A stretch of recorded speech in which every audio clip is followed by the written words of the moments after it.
Hacia finales del siglo XVI después de Cristo, muchos cristianos que en Europa vieron dificultades e incertidumbre para poder adorar a Dios siendo perseguidos, apresados y encarcelados, comenzaron a mirar fronteras que pudieran recibirlos y dejarles adorar a Dios libremente bajo los requerimientos que estipulaba su fe fundamentada en las Escrituras. Un grupo de ellos fue hacia Inglaterra buscando la ansiada libertad religiosa, otro grupo partió a Ámsterdam y Leiden en Holanda, y por último vieron una tierra promisoria en América. Ellen White dice sobre esto: aunque vivían en el destierro y en medio de contratiempos, crecían su amor y su fe. Confiaban en las promesas del Señor, el cual no los olvidó en el tiempo de la prueba. Sus ángeles estaban a su lado para animarlos y sostenerlos, y cuando les pareció ver la mano de Dios señalándoles hacia el más allá, hacia una tierra en donde podrían fundar un estado y dejar a sus hijos el precioso legado de la libertad religiosa, avanzaron sin miedo por el camino que la providencia les indicaba. En esta lección estudiaremos la esperanza que llenaba el corazón de todos aquellos reformistas que dejaron Europa atrás y que vieron un mejor porvenir en América, guardando en sus corazones la esperanza que se encontraba en las palabras que dice Isaías 25:9. Y se dirá en aquel día: he aquí, este es nuestro Dios, le hemos esperado y nos salvará. Este es Jehová a quien hemos esperado, nos gozaremos y nos alegraremos en su salvación. Y hemos dividido esta lección en 4 puntos. El primero es la promesa de su regreso. Segundo, la esperanza a la espera del tiempo.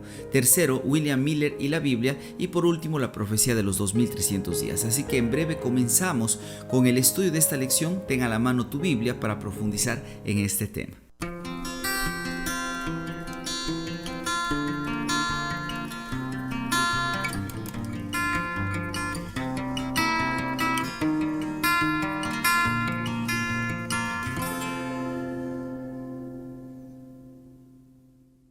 La primera parte de nuestro estudio se titula La promesa de su regreso y se fundamenta en Juan 14, 1 al 3, que dice: no se turbe vuestro corazón, creéis en Dios, creed también en mí. En la casa de mi Padre muchas moradas hay. Si así no fuera, yo os lo hubiera dicho. Voy pues a preparar lugar para vosotros. Y si me fuere y os prepararé el lugar, vendré otra vez y os tomaré a mí mismo, para que donde yo estoy, vosotros también estéis. La esperanza del pronto regreso de Cristo fue un acontecimiento que los reformadores guardaron en su corazón con anhelo de que suceda pronto. Ellos miraban el futuro con gozo porque sabían que estaba cerca el día cuando Cristo regresaría por segunda vez. Wycliffe, Juan Hus y Calvino en sus escritos mencionaron esta esperanza como la consumación de todos los esfuerzos que habían hecho. Por ejemplo, Ridley y Latimer, que dieron su vida por la verdad, esperaban con fe la venida del Señor Jesús. Ridley en cierto momento escribió lo siguiente: el mundo llega sin duda a su fin. Así lo creo y por eso lo digo. Clamemos del fondo de nuestros corazones a nuestro Salvador Cristo, con Juan el siervo de Dios: ven, Señor Jesús, ven. Richard Baxter, quien fuera el gran teólogo de Inglaterra, también dijo lo siguiente sobre este evento: el pensar en la venida del Señor es dulce en extremo para mí y me llena de alegría. Es obra de fe, es un rasgo característico de sus santos, que desean con ansia su advenimiento y vivir con tan bendita esperanza. Cuando la gran mayoría de los padres peregrinos comenzó su viaje al Nuevo Mundo, llevó consigo también esta esperanza y la mantuvo como el centro de su vida y su mensaje en todas sus prácticas de estado y cultura. Y el ansiado regreso de Cristo fue el centro de su estudio. Muchas personas que ahora en libertad podían estudiar la Biblia centraron su estudio en los libros de Daniel y se mantuvieron atentos a las señales que cumplirían esta maravillosa promesa. Por ejemplo, Mateo 24:29 decía: e inmediatamente después de la tribulación de aquellos días el sol se oscurecerá y la luna no dará su resplandor y las estrellas caerán del cielo y las potencias de los cielos serán conmovidas. Estas señales comenzaron su cumplimiento el 1 de noviembre de 1755, cuando Lisboa fue sacudida por un fuerte terremoto que abarcó aproximadamente 10 millones de kilómetros, afectando gran parte de toda Europa. 25 años después, el 19 de mayo de 1780, en toda Inglaterra el cielo se oscureció, siendo aún de día hasta la noche. Algunos testimonios de lo que sucedió en aquel entonces han llegado hasta nosotros y dicen: esta extraordinaria oscuridad se produjo entre las 10 y las 11 de la mañana y continuó hasta la mitad de la noche. En la mayor parte del país era tan grande que la gente no podía leer la letra escrita en pleno día sin velas. Se extendió por todos los estados de Nueva Inglaterra. y en algunas direcciones probablemente mucho más lejos.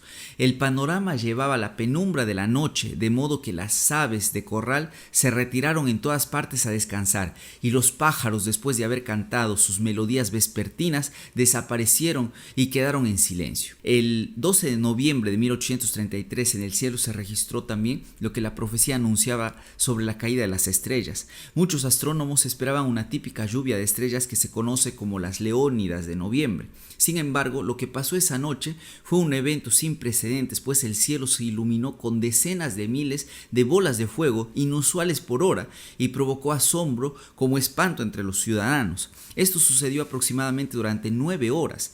Algunos de los que presenciaron esta noche dijeron lo siguiente, y te lo cito: en verdad, ninguna lengua podía describir el esplendor de tan hermoso espectáculo. Nadie quien no lo haya presenciado puede formarse exacta idea de su esplendor. Parecía que todas las estrellas del cielo se hubiesen reunido en un punto cerca del cenit y que fuesen lanzadas de allí, con la velocidad del rayo, en todas las direcciones del horizonte, y sin embargo no se agotaban. Con toda rapidez seguíanse por miles unas tras otras como si hubiesen sido creadas para el caso. Eso lo dice F. Reed en su revista del 13 de diciembre de 1833.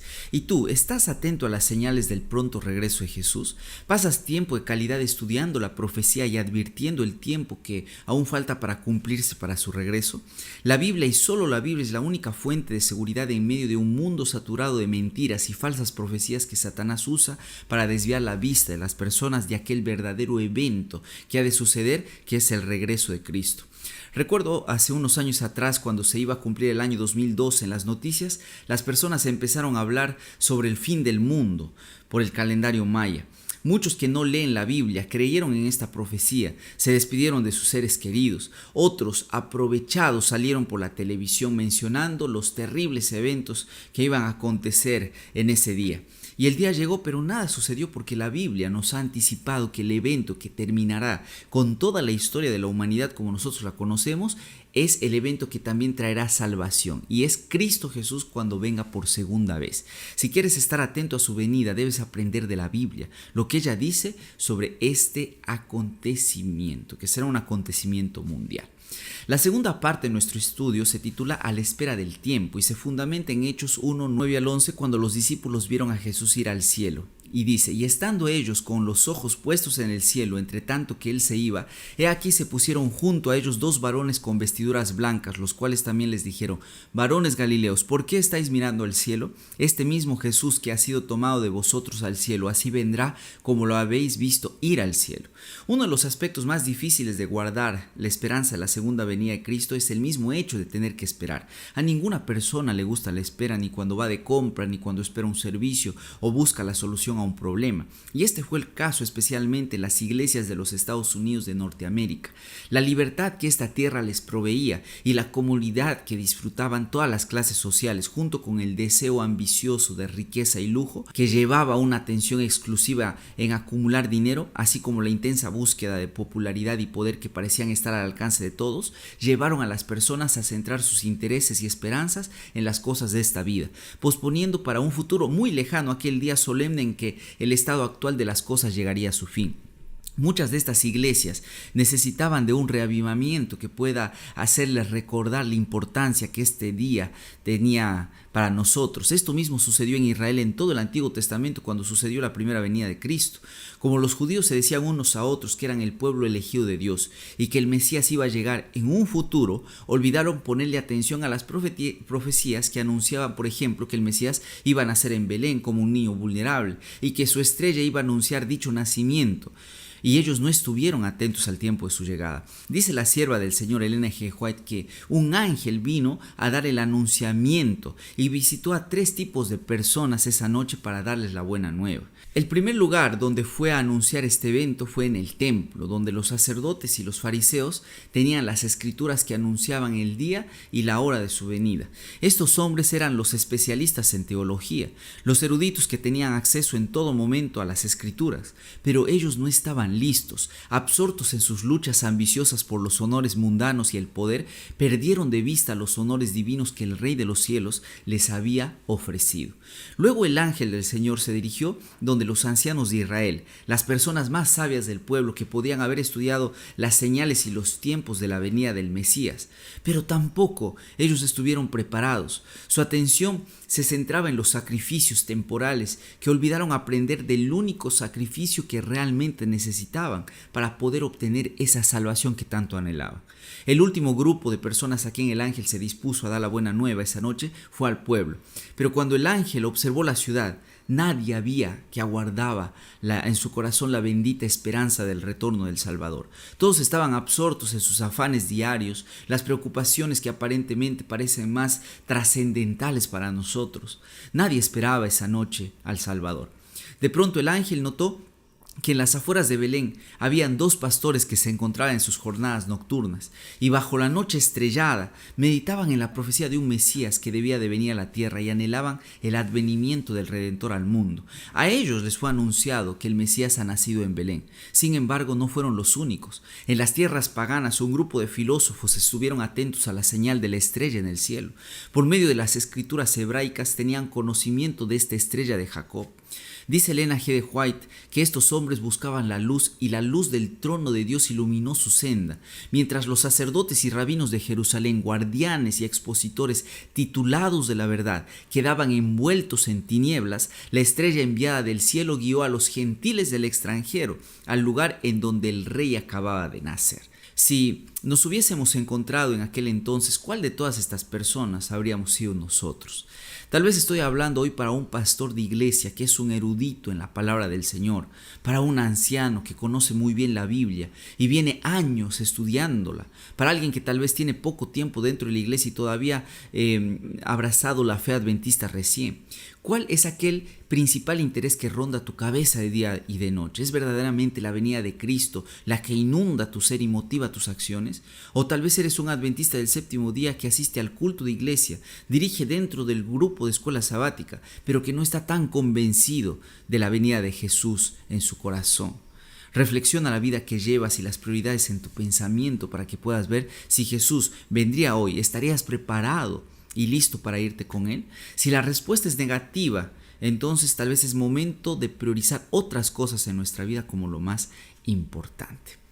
La tercera parte de nuestro estudio se titula William Miller y la Biblia y conoceremos un poco más de la vida de este hombre que tuvo un papel importante en el siglo XIX y que producto de su investigación anunciaría la venida de Cristo en 1844, tal como lo dice 1 Pedro 1:10. Los profetas que profetizaron de la gracia destinada a vosotros inquirieron y diligentemente indagaron acerca de esta salvación.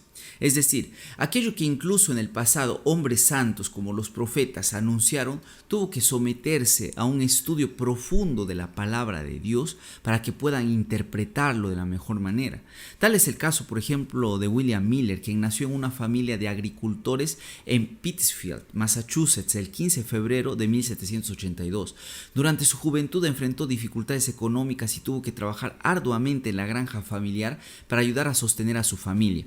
A pesar de tener una educación limitada, mostró una notable habilidad para el estudio autodidacta y demostró un profundo interés en la religión y en la teología desde una edad temprana. En 1803, a los 21 años, Miller se unió al ejército de los Estados Unidos y participó en la Guerra de la Independencia contra Gran Bretaña. Su servicio militar, junto con la influencia de su padre, quien había sido capitán durante la guerra, moldeó su carácter y le inculcó un fuerte sentido de patriotismo y compromiso con los valores de libertad e independencia. Después de su servicio militar, Miller regresó a la vida civil y se dedicó a la agricultura en Nueva York, donde se casó y formó una familia. Durante este tiempo, Miller experimentó una gran transformación en su vida espiritual por su estudio de la Biblia. Sobre esto él mismo nos dice: discerní que la Biblia presentaba precisamente un Salvador como el que yo necesitaba, pero no veía cómo un libro no inspirado pudiera desarrollar principios tan perfectamente adaptados a las necesidades de un mundo caído. Me vi obligado a admitir que las Sagradas Escrituras debían ser una revelación de Dios. Llegaron a ser mi deleite y encontré en Jesús un amigo. El Salvador vino a ser para mí el más señalado entre 10,000 y las Escrituras que antes eran oscuras y contradictorias se volvieron entonces antorcha a mis pies y luz a mi senda. La Biblia llegó a ser entonces mi principal objeto de estudio y puedo decir en verdad que la escudriñaba con gran deleite. En ella encontré revelado todo lo que mi corazón podía desear y un remedio para toda enfermedad del alma. Perdí enteramente el gusto por otra lectura y me apliqué de corazón a adquirir la sabiduría de Dios. Miller comenzó a estudiar la Biblia pasaje por pasaje, línea sobre línea, comparando texto con texto, comenzando por el Génesis, avanzando hasta llegar a los libros de Daniel y Apocalipsis, que estudió con interés. Él aplicó los mismos principios de interpretación de estos libros y descubrió que por medio de figuras, metáforas y parábolas, las profecías explicaban hechos que habían sucedido literalmente.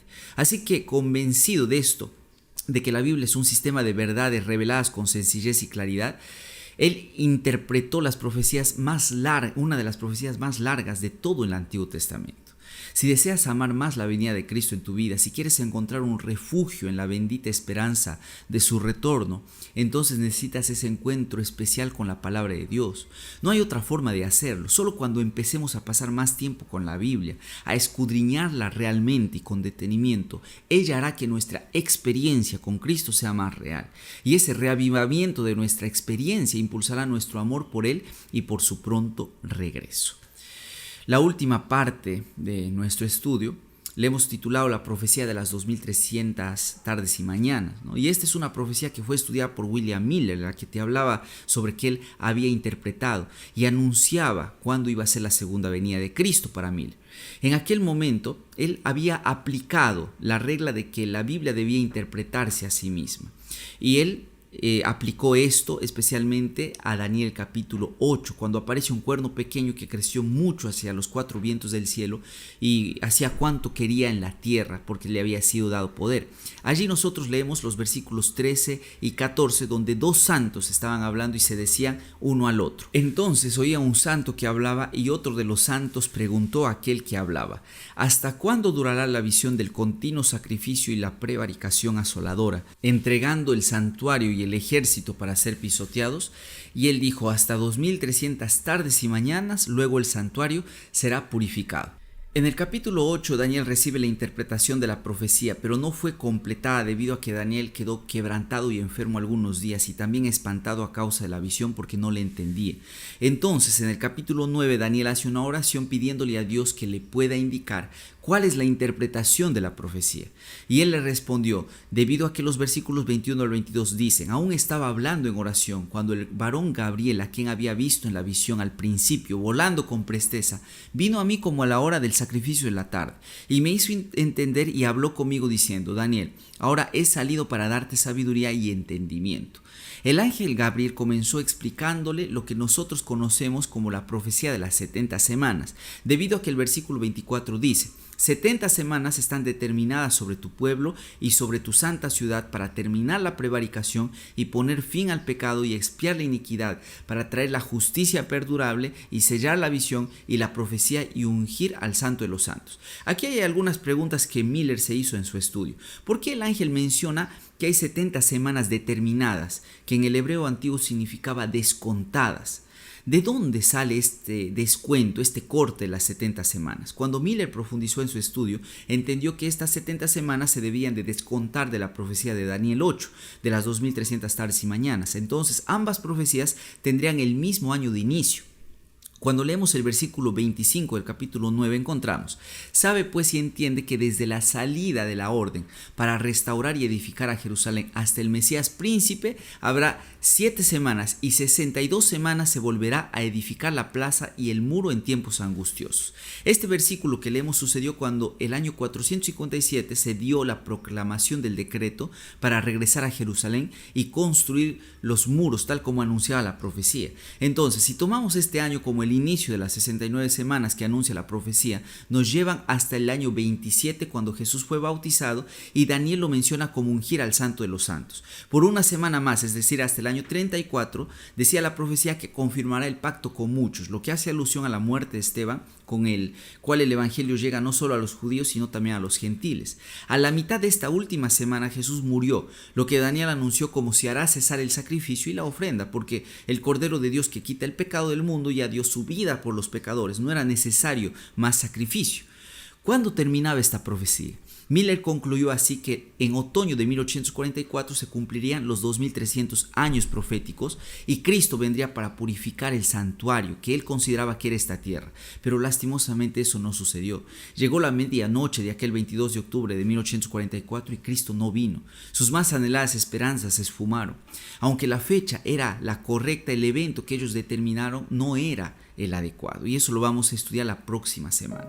Esta profecía sin duda nos llena de esperanza, el saber que Dios aún en medio del desarrollo de nuestra historia se encuentra presente y activo debe producir en nuestro corazón agradecimiento y confianza. Tener fe en que Dios no nos ha olvidado, confiar en que Él no nos ha abandonado, que sus palabras aún son ecos vivos en nuestra historia y que muy pronto, al igual que lo hicieron los reformadores, los padres peregrinos y las personas que abrazaron esta esperanza en ocasión de Guillermo Miller, nosotros también veremos a Cristo venir por segunda vez. Si sientes que ya no puedes más en tu trabajo, tu familia, tus sueños frustrados, recuerda que Cristo está a la puerta de este mundo de sufrimiento porque se ha de terminar. Debemos de mantener la mente en esta esperanza bendita del pronto regreso de nuestro Señor y Salvador Jesucristo. Esta semana comparte la venida de Cristo a través de algún medio. Puedes dejar un mensaje tal vez en WhatsApp de alguien porque has estado orando. Puedes compartir una imagen creada por inteligencia artificial sobre la gloriosa venida de Cristo en Instagram o Facebook. Recuerda que alguien puede necesitar esta esperanza que infunde aliento en el corazón cansado y tú puedes ser ese medio de ayuda a las demás personas. Gracias por acompañarnos una vez más. Quiero recordarles que a partir de esta semana todos los domingos estaremos compartiendo un nuevo video de la lección de escuela sabática. Sabemos que nos hemos retrasado un poco, pero esperamos que ustedes puedan comprender que a veces no es fácil grabar estos videos, pero lo hacemos con mucho cariño para que ustedes puedan también estudiar la palabra de Dios. Que Dios los bendiga. Nos vemos de nuevo la próxima semana.